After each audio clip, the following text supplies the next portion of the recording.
Okay. What's up, everybody? Good morning. Welcome to a hump day. Although, is it really a hump day if tomorrow's a holiday? This is probably the end of the week for most of us. I need a little more light there. There we go. Edition of Morning Scone presented by Brock, Baton Rouge Orthopedic Clinic, Parrish Construction and Roofing. If you need an orthopedic, go to Brock. You need a roof, you call Parrish. Unique Physique, uniquephysique.com, restoredmotions.com. Remember, at Unique Physique, they have now introduced 3-month pricing. If you pay for 3 months, you'll save $100 at Unique Physique and uniquephysique.com. Oh my goodness, y'all, woke up like I did something, cranked my neck. I've been saying I got to go see Crystal for like a month now, and I have not made it over there just because football season. But last week, this is the last week of the season. My life gets so infinitely easier when football season ends. I love it. It's this strange catch-22. I love it. We all love it. It's amazing. It's great. All of our numbers are great. Attention's up, listenership is up, viewership's up. People care more. It's awesome. There's content. We're engaged. It's great. And I'm so ready for it to be over at the same time. Anyway, so Tigers in Oklahoma this weekend. Hey, I got on the thumbnail and in the description about Jahkeem Stewart. If y'all missed it, Steve Wiltfong from On 3 yesterday evening put in a prediction for Jahkeem Stewart to USC.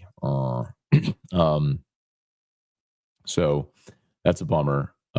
If it now, it's got to come to pass, but Stewart was at USC last weekend and or I guess 2 weekends ago.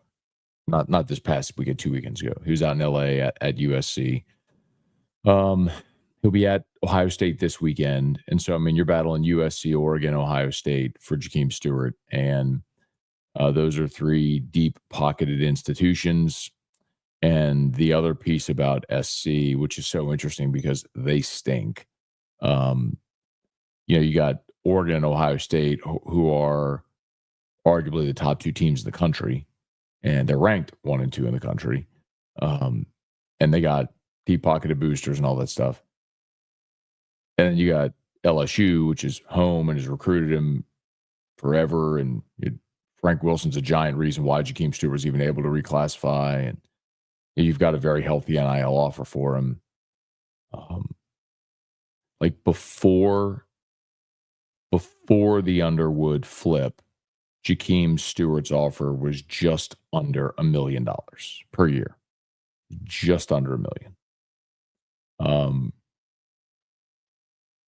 So I don't know what SC is offering, but their defensive line coach also is from New Orleans, so there's a relationship there. But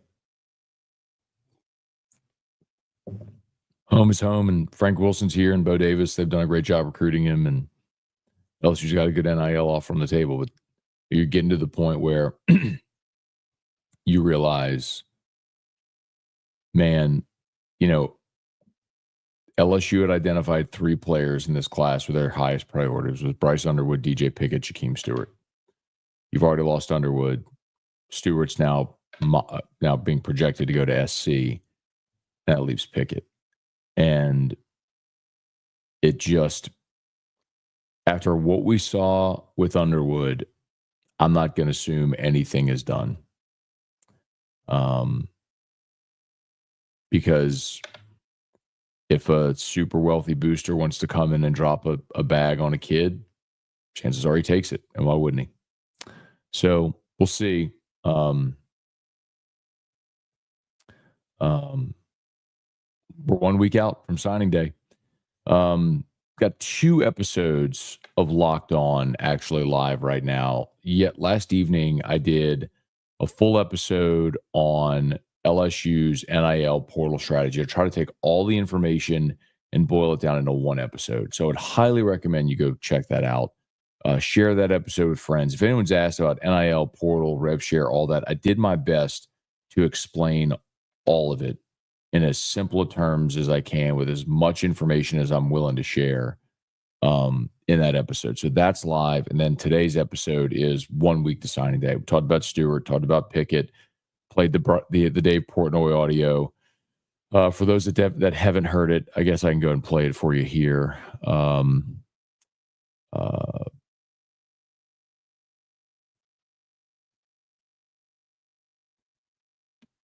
Delete it. Oh, there it is. So Dave Portnoy was on one of the Barstool platforms and essentially told the story of how, well, let me do this.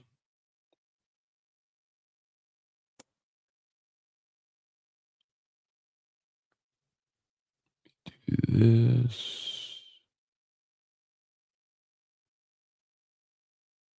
Portnoy went on one of the Barstool shows and told the story of how he got Bryce Underwood to flip to Michigan. And so he starts telling the story about how Michigan wanted him Michigan asked him if he's working on trying to get a quarterback and wants to do it himself. And some Michigan representative says, hey, would you take a call from this person? Big Michigan fan. And her husband is Larry Ellison, who of course is the founder CEO of Oracle. And here's the story. They said, oh, her husband, by the way, is a guy by the name of Larry Ellison. You ever heard of him? I said, Larry Ellison? The number 2 richest guy on the planet? Yeah, I'll take that phone call. That night, we're on a Zoom. Me, Jolin, Larry Ellison. And we're talking, and I'm like, Larry, where'd you go to school? Oh, Illinois. Well, all right. Jolin, what about you? Michigan. Interesting. When'd you go to school? I believe she said the guy who didn't wear headsets. Brady Hoke. That era. Brady Hoke era. And she said, I never want to live that era again. We're the national champs. I have 2 kids. I can't stomach waking up on a Saturday knowing that we're not the best team on the field. I said, I'm with you. What do we have to do? What do we have to do? I know what we'll do. Let's set up a call tomorrow night with Bryce Underwood and his parents. And we talked and we pitched Bryce. I said, listen, first of all, Barstool and the marketing, but more importantly, Larry Ellison and Joel, and nobody can match this. This guy's a legend. And we pitched, but oh boy, Michigan's back. And I didn't know how it would come about. All right, whatever. So that's the story. So the point I'll make is this. If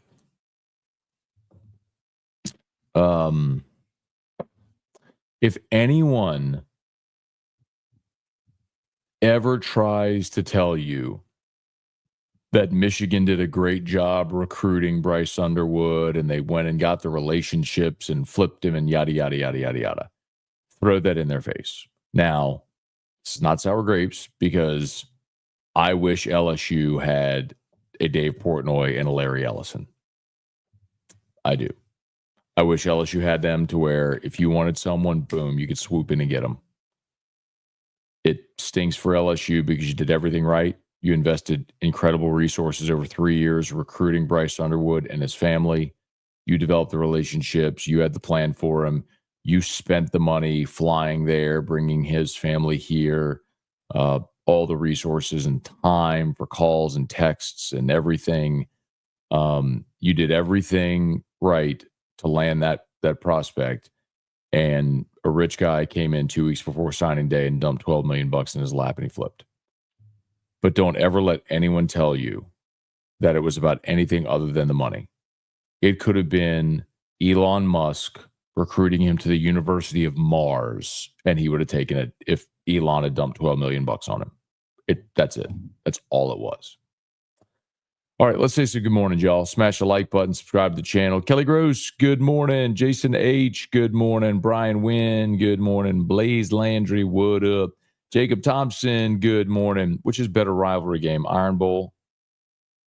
Which is better rivalry? Oh, the game or the Iron Bowl?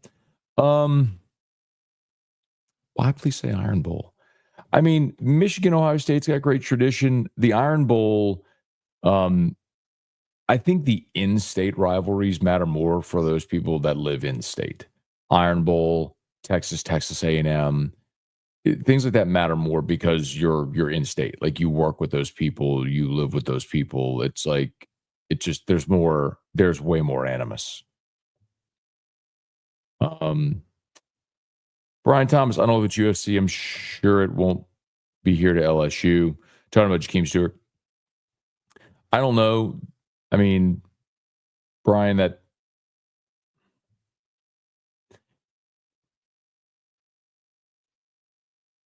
like, the thing is, you're just up against it because you have schools that can spend more if they choose to. And the disappointing thing there is, like, again, you do everything right in the recruitment. And I know LSU has a very healthy NIL offer. High six figures. I mean, just shy of $1 million per year. That was before the Underwood flip. It was just shy of $1 million per year.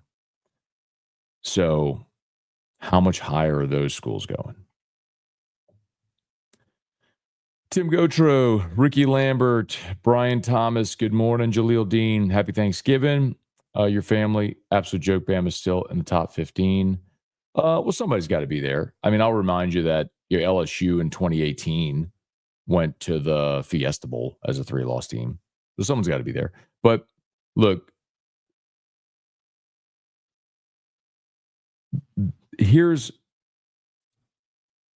listen,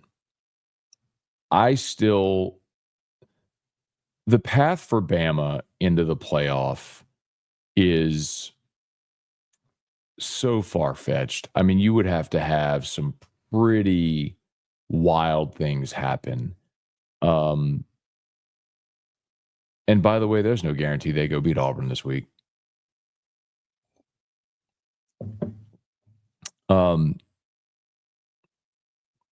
Austin Kidder, saw Gladiator 2 last night. Loved it. Absolutely a cash grab, but a great action. Good conclusion of the story. Cool. Patrick Gomolgan, driving down to the stick for Thanksgiving holiday in LSU, Oklahoma. Safe drive, man. Criminal the committee ranked Bama 13. Yo, I think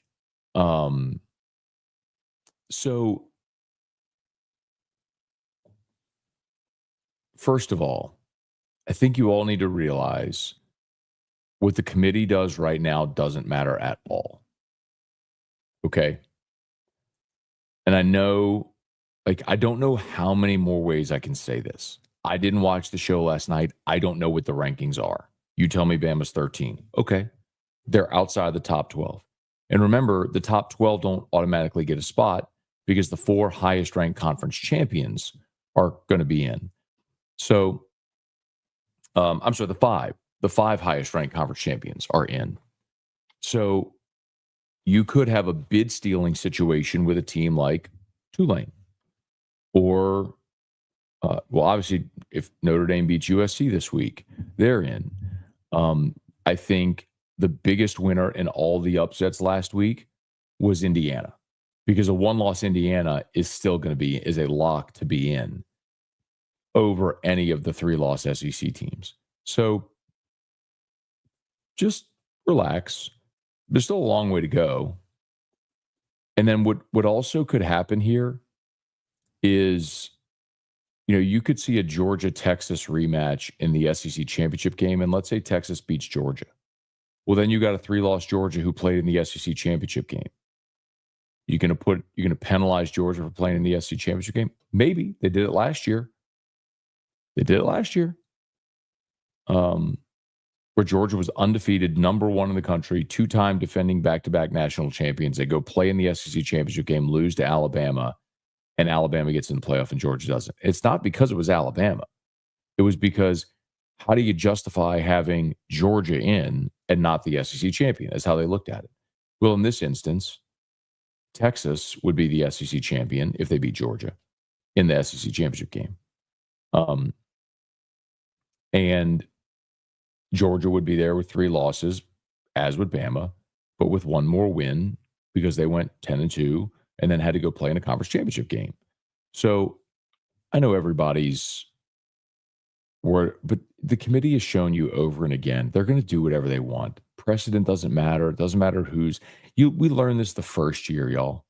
The first year of the playoff in 2014, TCU was ranked 2nd in the penultimate rankings. They went in that final weekend and beat someone like 65-0 and dropped out of the playoff because the committee had a weird thing with Baylor because the Big 12 didn't really have a champion, and TCU and Baylor played, and Baylor beat TCU, although everybody thought TCU was better, and so they couldn't justify having TCU in and not Baylor when they had the same record, and Baylor had a head-to-head, so they threw them both out and put Ohio State in. They're just going to do whatever they want. Good morning from Canton. Happy Thanksgiving Eve. Still got Bama. It just doesn't matter. Thomas, good morning. Josh, enjoyed listening to the Weeks Brothers. They sound like really good guys, I'm sure is what you said. Yeah, they were great. Had Wes and Witt in studio yesterday for a couple of segments, courtesy of Gordon McKernan, injury attorneys. Great dudes. It was good to visit with them. If y'all missed it, you can catch it on demand. Jesse, good morning. Thomas, a day 4 for Jinglegate. Let's make it happen. We'll get it, man. Let's see. Dax, good morning. With the news of Lewing Stewart. They haven't lost him yet, to be clear. They haven't lost him yet. That's just Steve Wiltfong put in a prediction that he would go to SC. Is that a sign we're going to allocate more funds to transfers? Regardless of what happens with Stewart, yes. Brian Kelly told you point blank that LSU is going to be more aggressive in the portal. And by the way, I would highly, highly, highly recommend you go listen to the Locked On episode that I recorded. It's LSU's NIL transfer portal strategy for 2025. Everything you need to know. Go podcast, YouTube. By the way, as I did learn yesterday, audio downloads, like podcast, is like 4 times more beneficial to me than YouTube. So for Locked On. So if you want to do YouTube, awesome. That is awesome, awesome, awesome, awesome. If you like to listen to things, audio is awesomer for me. Sean, good morning. Do you fry turkeys or does E-Rock bake one? Neither. So we go to family and we go for Thanksgiving lunch at my family's house, and we have a fried and a baked turkey. And then we go to her family's house afterwards for like dessert and then spend the evening and then sort of pick. And I think they do a baked turkey. I don't think they fry one. But for me, it's fried turkey. I have no interest in a baked turkey. Or is it Rouse's Delivery? Michael, good morning. Enjoy listening to the Weeks, brother. There you go. Thank you. Shane, understand we have collective money to disperse before revenue sharing. Aren't all schools in the same position? Yes. Do you anticipate being outbid for top transfers? Maybe. But you got to keep in mind, Shane, a big part of that is need. What schools are in the market for what player and who has what need. The thing is, like, what I think, and this is just an opinion that I have, that I'm curious to see how it all. I'm not saying this is definitively true, but I think what could be happening right now with schools dumping all this money before rev share goes into play is kind of like what happened with A&M with that amazing class where they dumped all that money into that high school class, and a year later, all those guys were gone. And then A&M pivoted, right? You haven't seen them dump that much money in a high school class since. And the same thing may be happening right now with this moment before revenue share. Jeff, good morning. Happy Thanksgiving. Thanks. Same to you, Jeff. Hope all is well, man. BCN, good morning. NIL has done more harm than to LSU than good. The in-state talent, swag, culture advantages don't hold nearly the same weight pre-NIL. Charlie, good morning. Patrick, happy Thanksgiving. You tried Chow Yum and BR yet? What are your thoughts? I have not. Tim Benson, minor league football now. I miss the old college football. I don't know. College football is still pretty awesome. Did you watch those games last week? That was incredible, man. Upsets, fan storm in the field everywhere. Some of y'all like fan storm in the field. More parity than ever before. You got teams that actually have a legitimate chance to make the playoff that otherwise never would have before. I think it's pretty awesome. And if you don't like all the how the sausage is made, then just show up on Saturday and watch the games. Tice Summerall, you believe him? They've been talking to him since the spring. Do you mean that LSU's been talking to Wilt Fong since the spring? Or who are you talking about? Are you talking about Portnoy? Thad, happy Thanksgiving Eve. Tiger Diver, remember how buying a class worked out for A&M? Christian, good morning. Definitely disappointing, both of us. But who of us could turn down $12 million? Wish him the best. I mean, I'll tell you this again when it comes to Underwood. Would you have loved to have had him? Yes. Is he a better long-term option for you? Yes. If you gave me the option of fifth-year senior Garrett Nussmeier or true freshman Bryce Underwood in 2025, give me fifth-year senior Garrett Nussmeier. Now, after that, yes, Underwood for 2 years. But if you give me Nussmeier in 25 with a lot of your veterans returning and a heavy emphasis on elite portal players, your 24 class growing up and finishing this 25 class, I like it. I like it a lot. And then that buys you a year to figure out quarterback after. Trivia, good morning. Charlie Cavell, that's the BS that's become college football. Charlie, you know I love you, man. That's just old man shouting at the clouds. It's not. There's LSU Shaq and Lil Boosie. Like,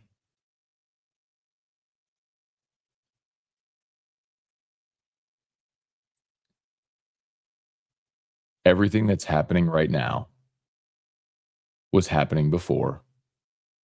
It's just more organized. The dollar amounts are larger. And we hear about it.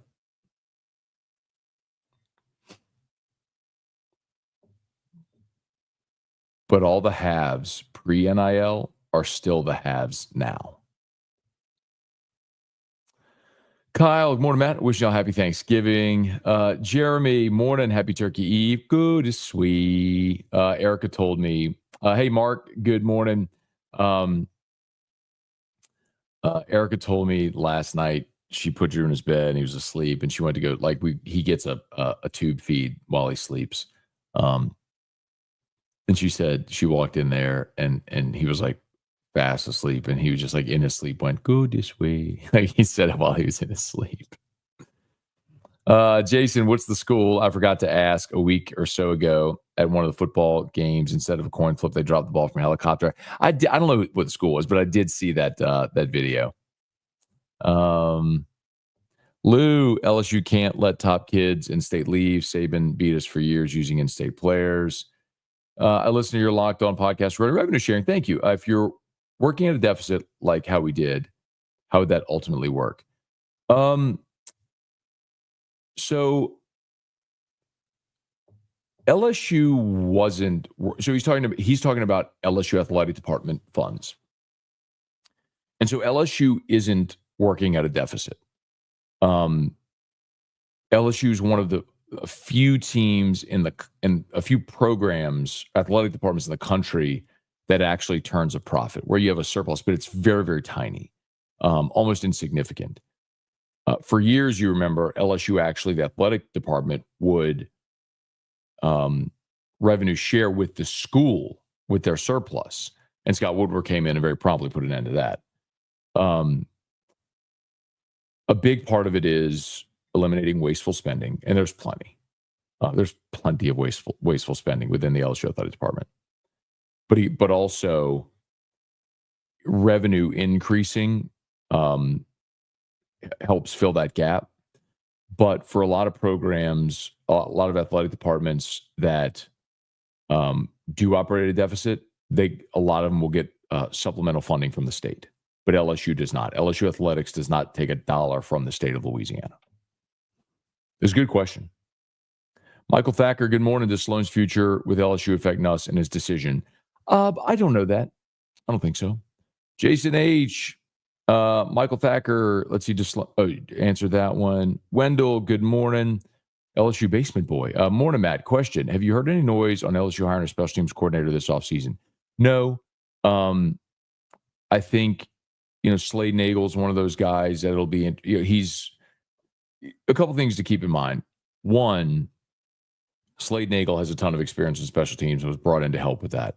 Number two, analysts can now coach on the field, and Bob Diaco handles the special teams. So, and they've increased the number of headsets on the sideline. So it's almost like you've increased your coaching staff. Like he could do everything except recruit. So Bob Diaco is kind of like your special teams coordinator anyway right now.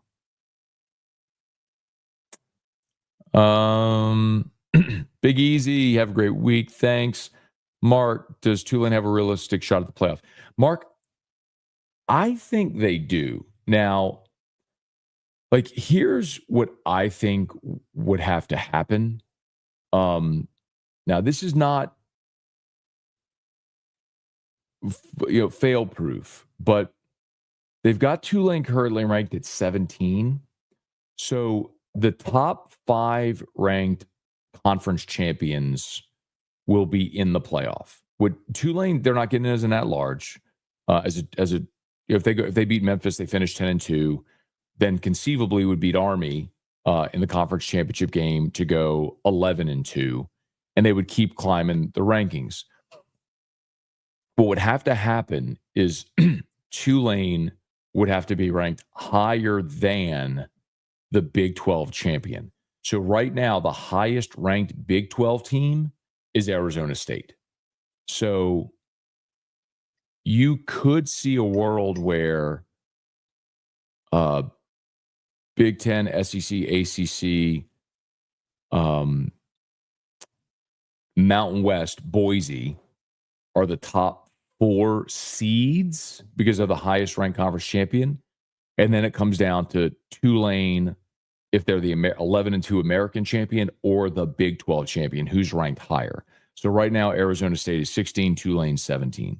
And then you got Iowa State at 18 and BYU at 19. So you have all these teams lurking. So if you have more upsets in the Big 12 and Tulane beats Memphis and then Army, there's a path where Tulane could be ranked higher than the Big 12 champion. And so the 5 highest ranked conference champions would be Big 10, SEC, ACC, Mountain West, Boise, and American Tulane. That's the path. So you just have to hope that Tulane wins and wins out and there's more chaos with the Big 12. Big Easy, good morning. Let's see, Bolt Upright. How poorly is the LSU rank with regards to just the NIL program in place? Not badly.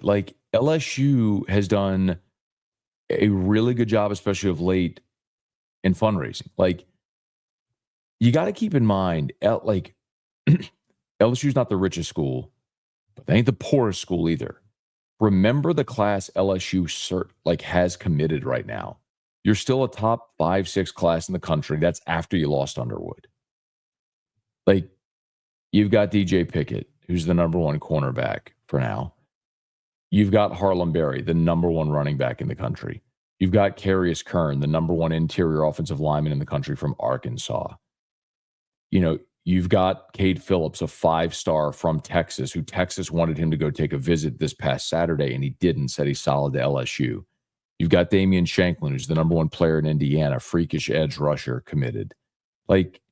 You've got an incredible class committed, and you didn't do that without a healthy NIL budget, and you're about to go spend in the portal. So LSU's not poor.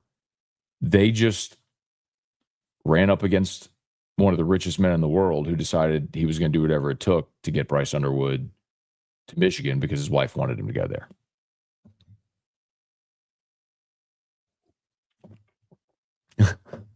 Mark, I'm about to camp out a Dollar General for Black Friday. Go get it, man. Elijah, I've seen a few posts about a quarterback committed to North Carolina. Any word on that? Shay mentioned him yesterday, so brought that up because Mac Brown was fired. So could the quarterback committed to North Carolina look around with Mac Brown being fired? Maybe, but I don't have any insight on there. Let's see. Losing a 5-star from New Orleans hits different than one from another state, including Underwood. Yeah, I mean, Joe McKnight. Salazar, Sith, Barstool should be banned from all LSU sporting events.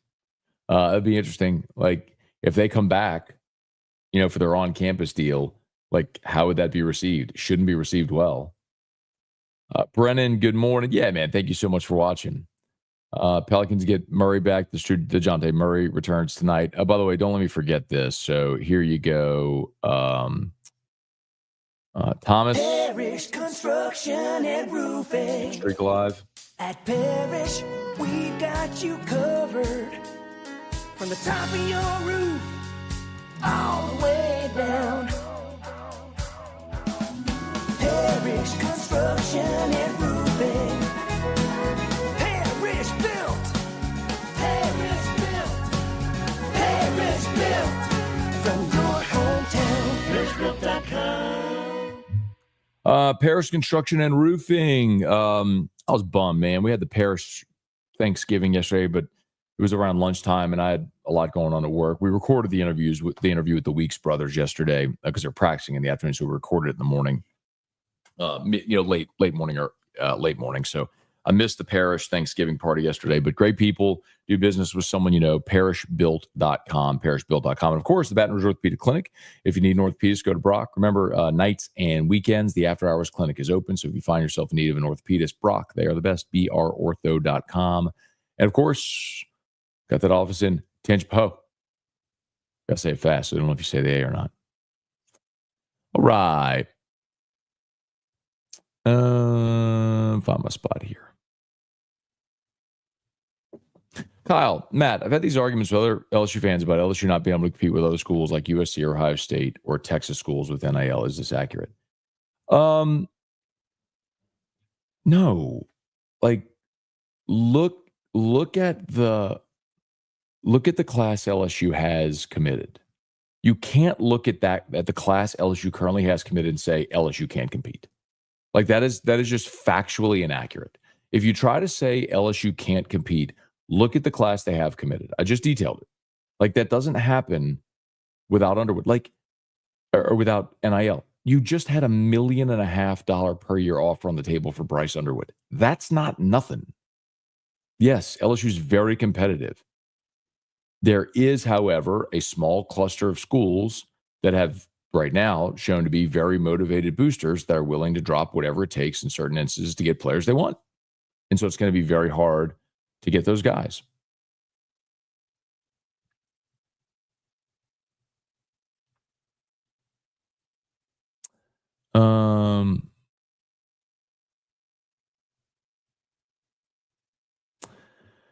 Morning, Matt. This makes recruiting 5-star and 3-year frivolous at this point. So I asked Shay Dixon that question yesterday, and I was like, so do you change your recruiting approach? And so his point was like, what, so do you not recruit the elite level talent anymore?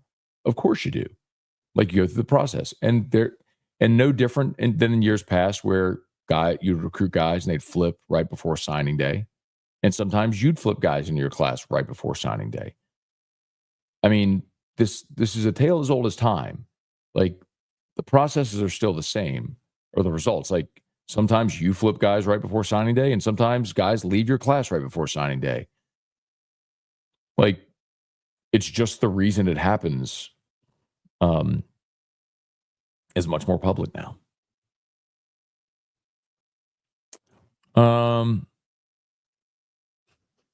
Eating a baked turkey is like eating a boiled hot dog to me. Brian, do you know anything about the new commit to the baseball team? I don't. It's a 2026 kid from California, and quite honestly, I haven't asked around. I mean, I'm so deep right now in this football stuff, but we'll get to it. Seth, good morning. Austin, nobody knows college football like college professors, military leaders, school administrators on the CFP committee.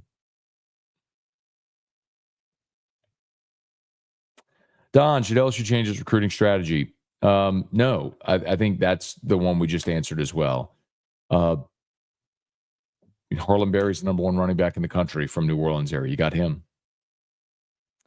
I mean,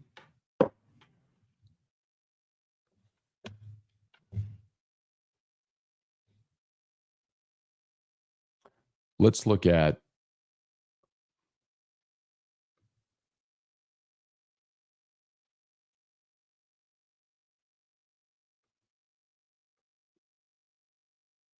the top players in Louisiana. All right, Jahkeem Stewart. We'll see what happens there. Again, Steve Wiltfong projected USC, but LSU ain't giving up on that one. I'll tell you that much. Harlan Berry committed to LSU. You had Devin Harper, but he just flipped to Ole Miss. JT Lindsey, LSU. James Simon, the running backs, going to Texas. Although LSU got the top two running backs of the state in Berry and Lindsey.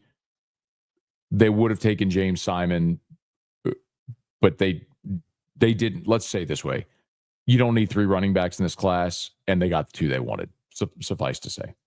Aiden Anding committed to LSU. Jabari Antoine, you had committed. We forgot about him. Jabari Antoine, you had committed, flipped to Miami. Jacob Washington's going to Michigan. Teron Francis, LSU. Jacob Bradford, LSU. Jace Thomas, LSU. Keelan Moses. J.D. LaFleur. Phillip Wright, LSU. You know what I mean? Like, yes, there's players near the top of the class.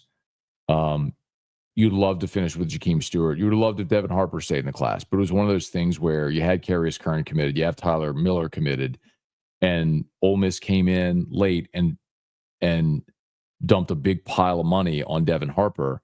And so it's like, you make a decision. Do you overpay to keep him away from Ole Miss, or do you let him go to Ole Miss because you're good at that position? That's the decision they made, which I understand. And that's not unique to LSU. Like, I think I shared this example. There's a couple of kids last week that flipped from Alabama to Nebraska. Well, Nebraska came in and overpaid for these kids who were in the middle of Alabama's class. So it's like, well, then do you match them and overpay for kids in the middle of your class? No, you let them go.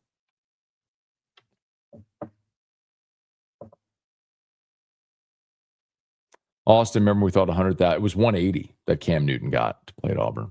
Although he did, just like last week, talk about that on a podcast where he laughed about the notion of him.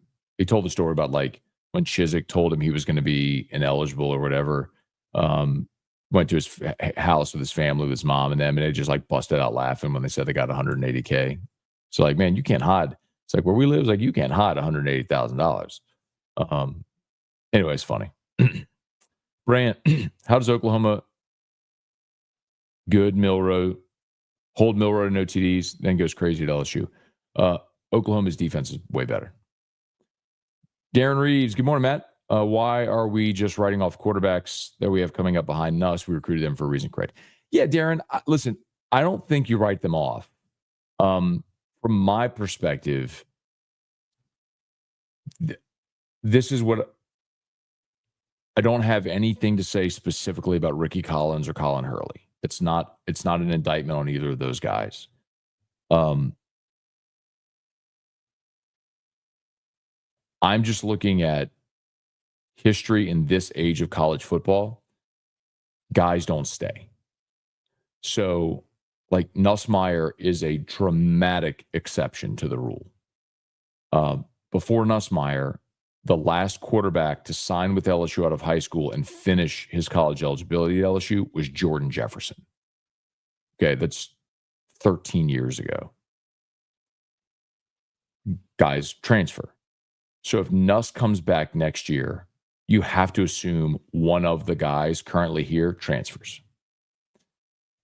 And then if Nuss plays 25 and then, obviously graduates, going into 26, you can't go into that season with nobody with experience.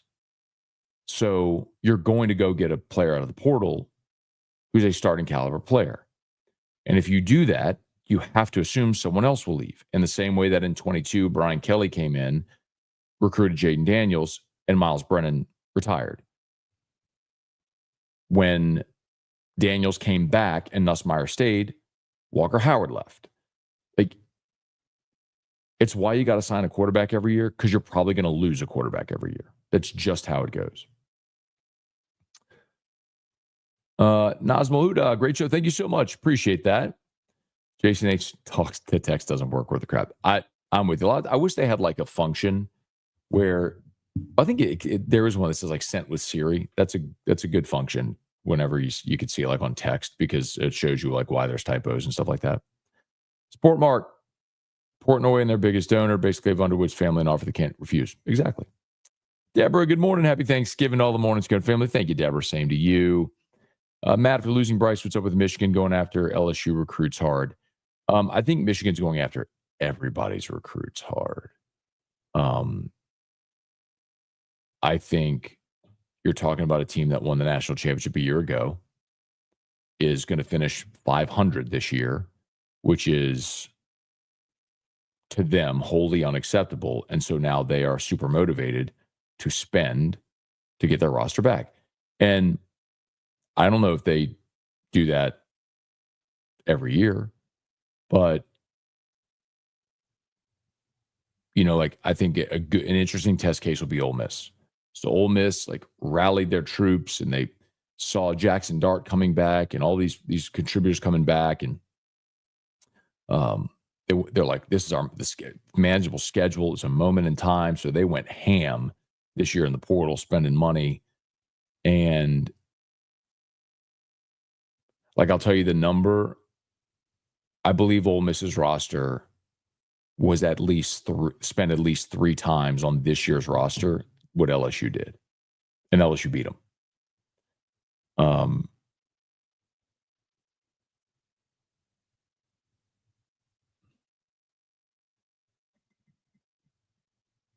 Trying to think if I should tell you all the number.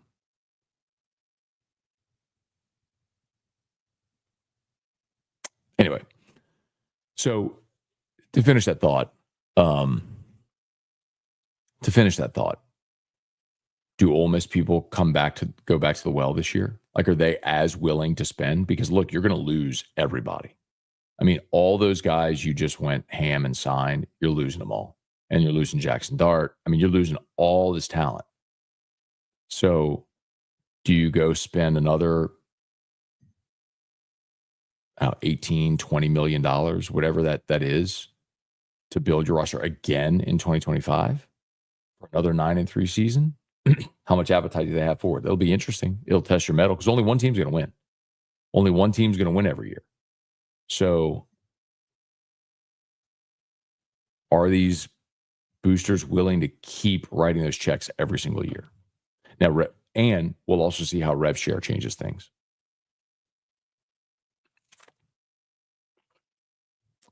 Lance Richard, morning, Matt. Where does LSU rank in NIL spending? Good question. So in 2024, this roster, it is outside of the top 10 for certain. This roster. And Brian Kelly detailed that. He said they weren't nearly as aggressive last year as maybe they should have been. The way that I've always been told is there's essentially this upper crust of 10 or fewer schools. I'd probably put that number at like 4 or 5 that are just ham. You know what I mean? Oregon, Phil Knight, blank check. What do you need? There's a few like that. And then there's about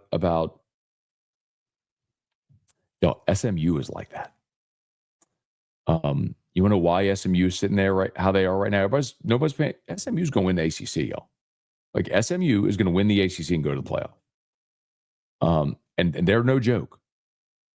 I mean, everyone kind of looks at SMU as like this nice little story, but you want to know the singular quintessential example of what the NIL world has done to allow a team to be competitive immediately? SMU. That's the answer. But then you have this group of like Ole Miss, Tennessee, Florida State, Nebraska, 7 to 10 schools that are all very healthy spenders. And then you have a group of there's about 10 schools that are all basically outpacing everybody. And then you have a group of about 30 schools that are all kind of within reach. And LSU was kind of caught in that mix. So like you have the top 10 or so, and then a group of about 30, and then like everybody else who can't spend anything. LSU's in that group of about 30. The question is, where do you fall in the range of that 30? Are you at the top of the 30 or the bottom of the 30? The middle? Well, LSU this year for 25 is moving way closer to the top of that 30. They're not going to be among those top 10 that are spending 18, 20, $25 million on they're not going to be there, but they're moving closer to the top of that group of 30. And then, of course, there's rev share. So we'll see how that changes everything. Matt, I'm okay with LSU losing some of these top recruits if they're going to USC and Michigan, not Alabama. Bingo. That's the answer. Said that on my podcast. I'd much rather Bryce Underwood go to Michigan and Jahkeem Stewart go to USC than go to Alabama or Texas when you're going to have to face them. Bingo. Does this class need a quarterback commit? Absolutely. You should sign a quarterback every single year. And I don't know that it'll be a high school quarterback. It might be a transfer. Someone who played 1 year, someone else, rode the bench, jumps into the portal, comes here to sit behind us and have an opportunity to start in 2027 or 2026. Maybe that's your answer. We need better boosters. God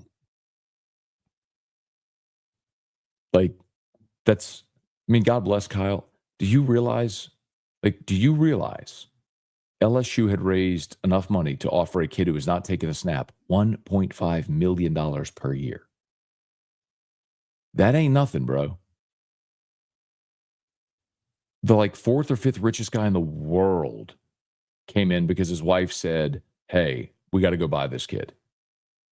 Oh, you're not going to win that one. Let me ask you something, Kyle. How much have you given to the collective? I mean, when people start talking about what other people should do with their money is when I kind of start to get a little iffy. Look, I make a good living. I ain't rich. I ain't donate $1 million to anybody. But if LSU came knocking on my door, I could make sizable donations. Not gonna. Even if I wasn't in the media. I mean, there's an ethical conflict for me. But even if there wasn't, I wouldn't go give money to the collective to pay football. I'm not money to do that. I give a lot of money to charity, but it's charities I care about and that I think are bettering the world, not paying high school players to go win football games. So I ain't going to criticize nobody with what to do with their money, and you shouldn't either. We need defensive line ready to play, go to the portal. Yes. Very good, Rob. You get it. If you told me LSU could spend $1 million on Jahkeem Stewart or $1 million on Walter Nolan or the equivalent of Walter Nolan for 25, give me Walter Nolan. That's the answer. Now, ideally, you get both.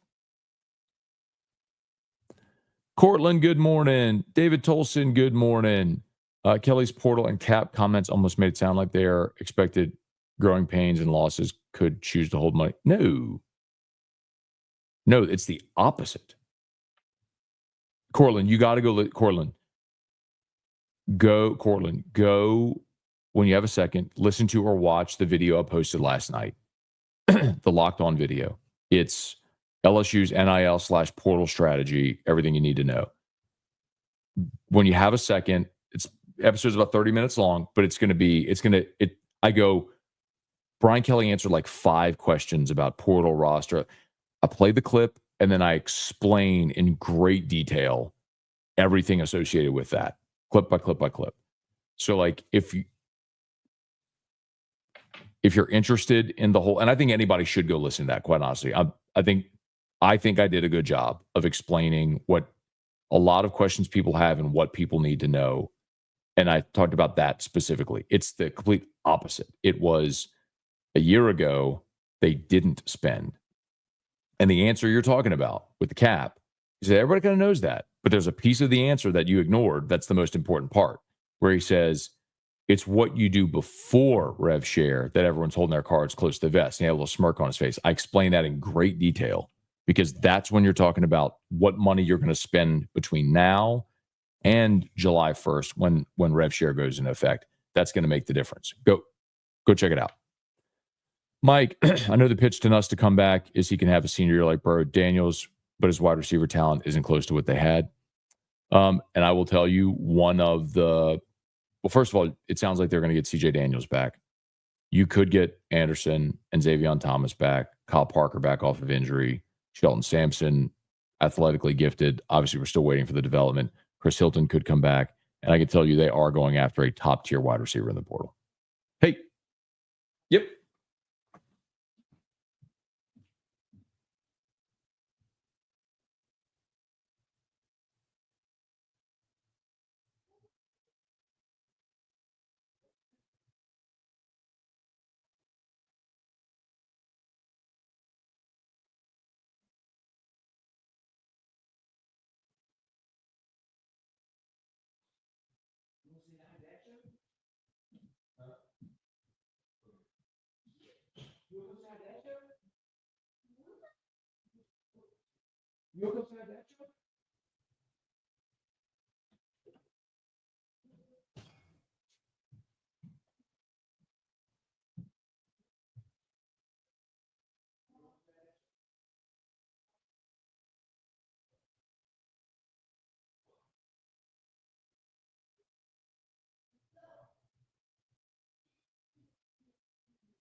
All right. Please smash the like button, subscribe to the channel, Facebook, like the page, share the post. We appreciate y'all for being there. Missed that.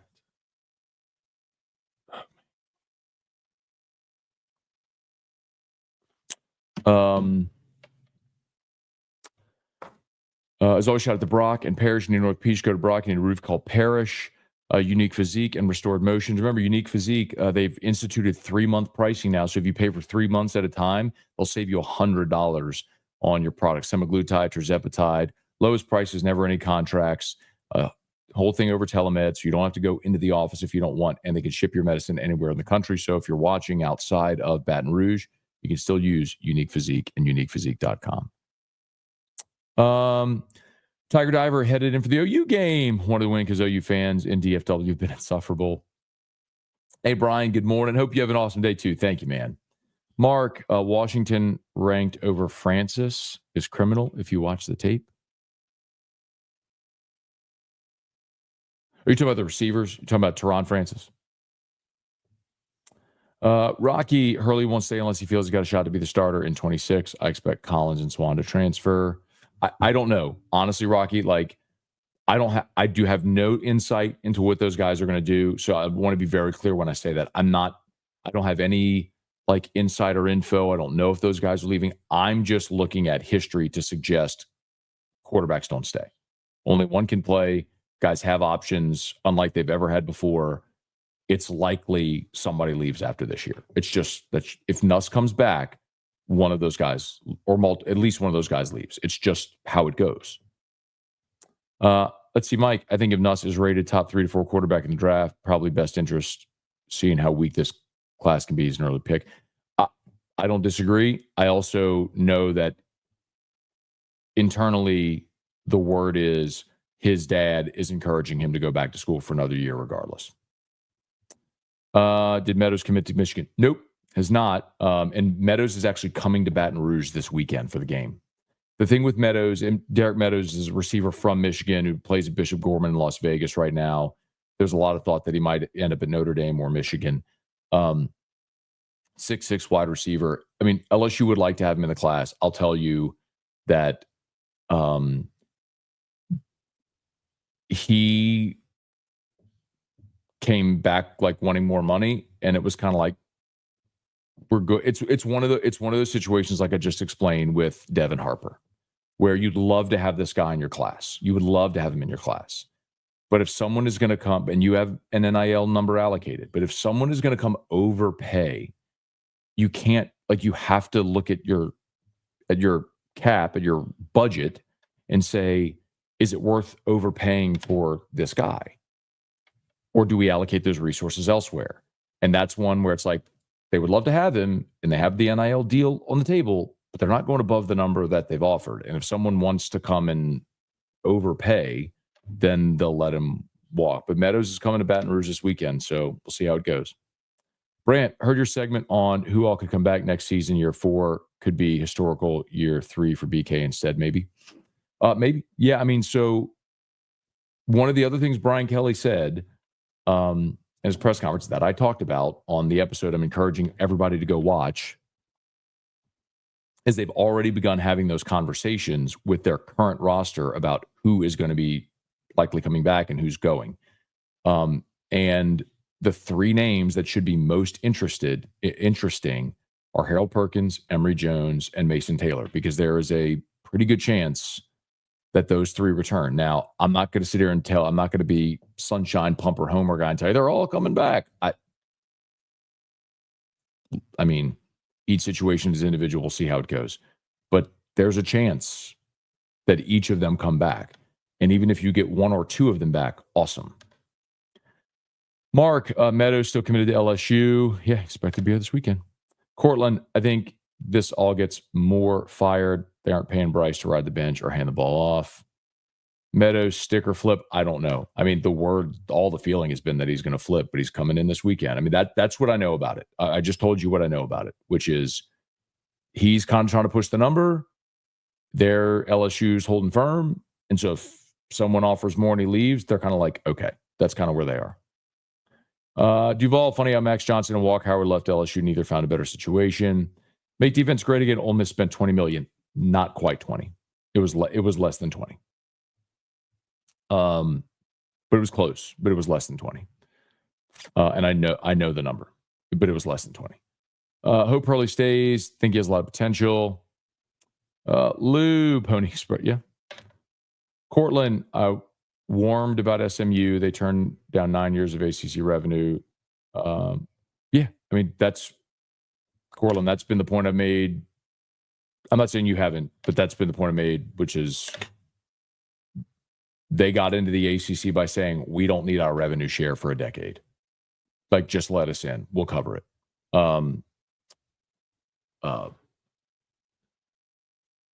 Ross Dellinger has an amazing, if you didn't read it, Ross has an amazing piece at Yahoo that he did basically detailing how all that came together, how all the SMU billionaires came together to make that happen. It's pretty great. You want to look it up real quick. Hang on. And I'll link it if you're interested. Yahoo.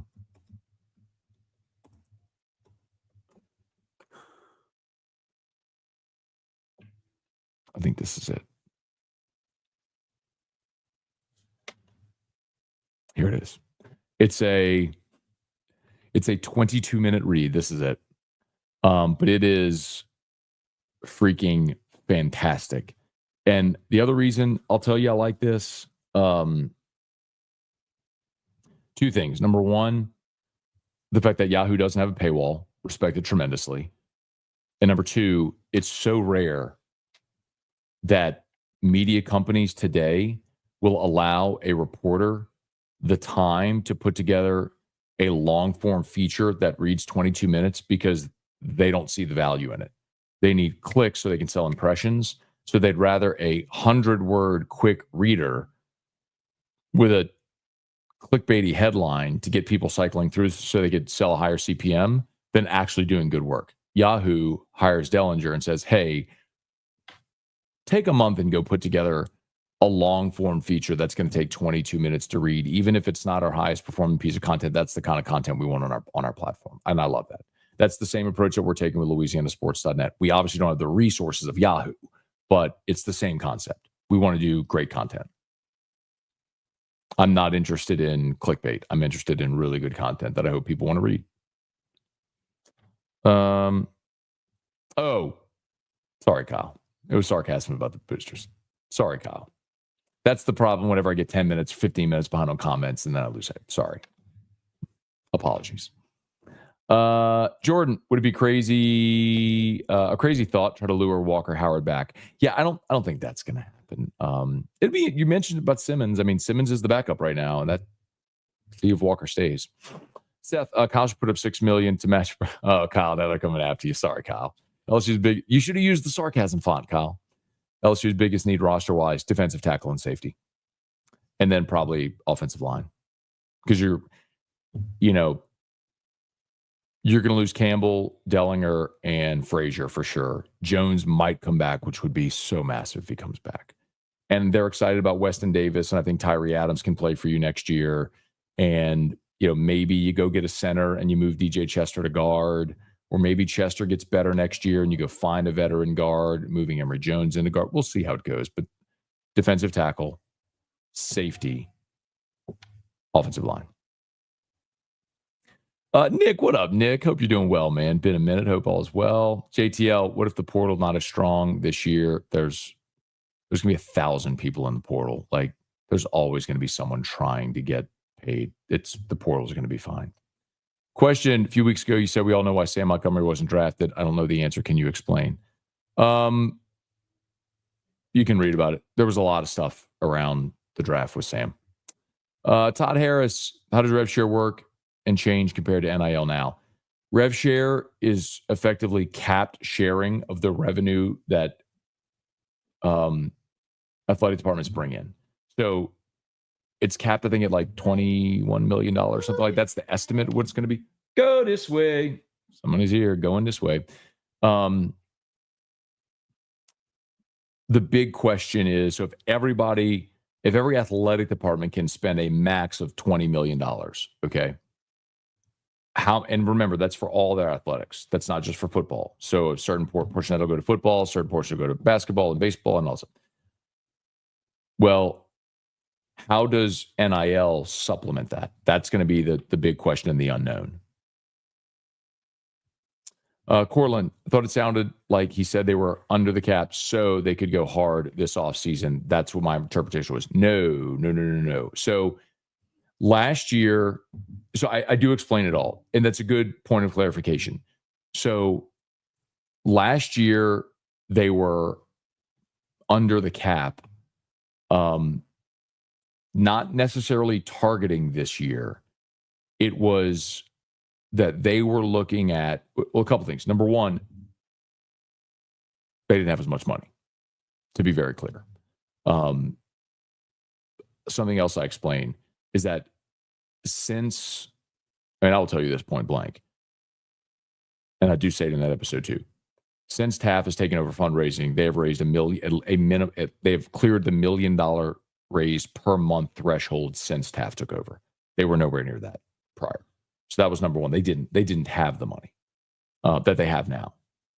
That was number one. Number two is they missed with Smith and Wingo. They thought Smith and Wingo were coming back. And you can read between the lines of some of what he said in that soundbite. But they had $500,000 each for those guys. They paid Will Campbell $500,000. They had $500,000 allocated for Smith and Wingo. And ultimately, they ended up going pro, and you missed the first portal window. And so you were sitting on this $1 million that you had allocated for those two guys, and nobody spent it on. And so they went into the second portal window desperate for players with money to spend, but nobody to spend it on.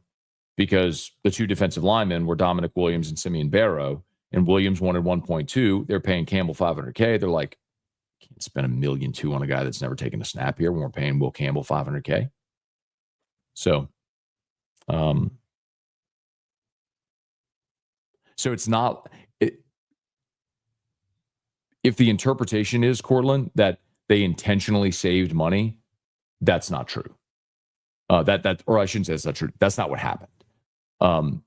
They didn't have as much money, and they mistimed their jump, so to speak, last year.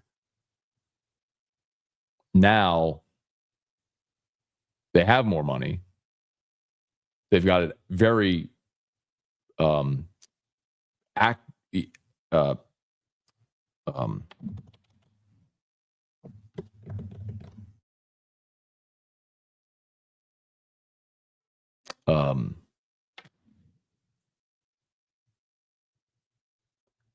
what's the word I'm trying to think of? They're very meticulous, maybe organized. They're very organized in how they have everything organized. What am I trying to say? It's very organized with exactly what they're going to spend on what position, what players. Again, go check out that episode. It's all in there. I had to get going. It's 8:30. Mike, what point players that are getting paid 6-7 figures a year decide not to attend class? Well, they could until they're academically ineligible. And John Emery was academically ineligible. Brad David, the jockey, his Twitter bat. I don't know. I don't think so. That sucks. Try to get me too. So there's a spammer who is posing as Twitter X help, going to DM saying, click this link and fill out this form because you've been flagged for copyright. And they sent it to me. I clicked the link and it was like, enter your email and password. I was like, went back and looked. I was like, yeah, no, you're not real. But they got Jock, and they took that spammer, basically took over his Twitter account. Where would you rank Brian Kelly in the SEC after this year? As far as head coaches, Kirby won. I mean, what y'all forget is Kelly got Notre Dame to a BCS championship game and 2 college football playoffs. Like, although he hasn't done it at LSU yet, he's been there. Like, he's been there more than Lane and more than Stark, Napier. I mean, who else you throwing in the mix? I mean, Kirby's won. And who's next? Heupel? I mean, who are we talking about here? Like, he's the winningest active coach in college football. I mean, after Kirby, I think Kelly's probably next. Danny, just heard Fred Smoot on PMT. Makes me mad we didn't play State this year. Love when he came on with you. Smoot's awesome. Any chance Campbell comes back? Boy, I doubt that. I mean, I guess you never say never, man. But that guy's going to be a top half of round 1 guy. You got to go. Like, I would tell him to go. Matt, who replaces Savion and Swinson? Gabe Relaford's played a lot this year. I am so excited to see Kalash Cobbins play. I mean, I watched him in fall camp, y'all, and he was like, in pass rush drills, unblockable. Deshaun Womack's interesting. I mean, look, he didn't travel to Florida. And scuttle around him is kind of a knucklehead. Some guys just need to grow up a little bit. Hopefully he does. But I think you got 2 really good ones there. You got no shortage of options, man. And then you can always go in the portal. Let's see. Torque, what staff changes do you see incoming, if any? Don't know. I think if anybody, it's someone leaving for promotion. Like, what if Cortez Hankton gets a head coaching job? What if Slade Nagel gets a head coaching job? I know there's a lot of the conversation around Sloan and what may happen there if you bring in a guy like Tommy Rees. I don't know, but do I see anybody like just outright getting fired? I don't. Hey, Mr. Tilley, good morning. Joey B. Tomorrow's Thanksgiving. You know what comes out of that show? Tomorrow's Thursday. Okay. Joey B. I think Texas wins. Cortland, father-in-law is SMU alum. That's so, man. Mark, need to lock up Pickett. He's their number 1 priority. Ivan, if Walker Howard have had good, knowledgeable people around, would have stayed in Baton Rouge. That is one of the most. Okay, Ivan. I'm going to try not to be rude to you, but I'm going to tell you flatly. I'm not saying you are. I'm saying that is one of the most ignorant, meaning a lack of information, short-sighted, and flat stupid comments that I've ever heard. I don't know that I've ever been around a football parent more in tune with what their child was thinking was best for the child than Jamie Howard. And on top of what that family has been through, Walker has great people around him. And I will tell you, one of the conversations, I don't mind saying this now, that I personally had with Jamie after when Walker was discerning that decision, where he was going to go, what he was going to do. Jamie asked him point blank, if football didn't matter, if football ended tomorrow, where would you want to be? And Walker told him, Ole Miss. He said, then go there.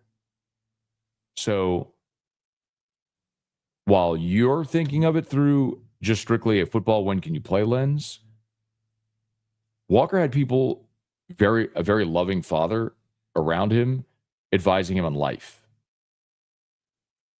All kids should be so lucky, because the bottom line is, and also, by the way, Ivan, Jamie wouldn't let Walker take the NIL offer Ole Miss put on the table.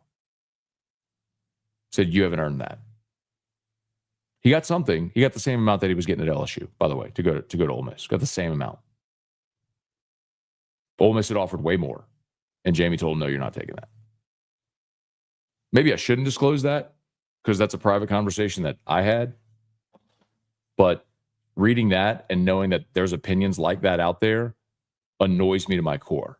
And Ivan, I'm not saying it's you, but it is a fan symptom of people who think they know things when you don't know anything. And that bothers me. And more so because what you just said in your comment was criticizing an awesome family that is as respectable, responsible, loving, kind, caring a family around a student athlete as I have literally ever met. Craig, good morning. Kevin, good morning. Jeff, what up, my dude? Guy Brooks, good morning. Happy Thanksgiving to you as well. JTL, if I can get my Nigerian billionaire uncle to donate $2 million, how many players can LSU get? All hail Michigan. JTL, probably 3 to 4.5 million each. Kyle, I'm behind in the video a lot. You guys said Gladiator 2 is a good movie, should be institutionalized. Any word on chat? I got to follow up again, Carly Cat. Not yet. Happy Thanksgiving. I don't know who these guys are going back and forth. Chris, we should be pulling for Texas to win Saturday. Yes, I agree completely. I don't want A&M going to the SEC championship game.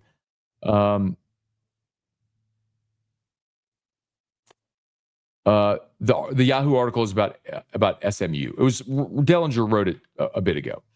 But anyway.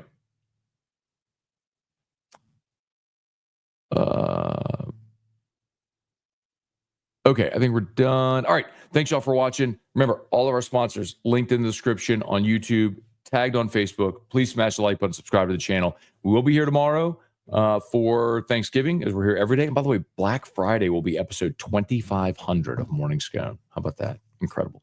Y'all have a great day. We'll see you for 2 Locked on LSU episodes live right now and AFR at 3. We'll see you.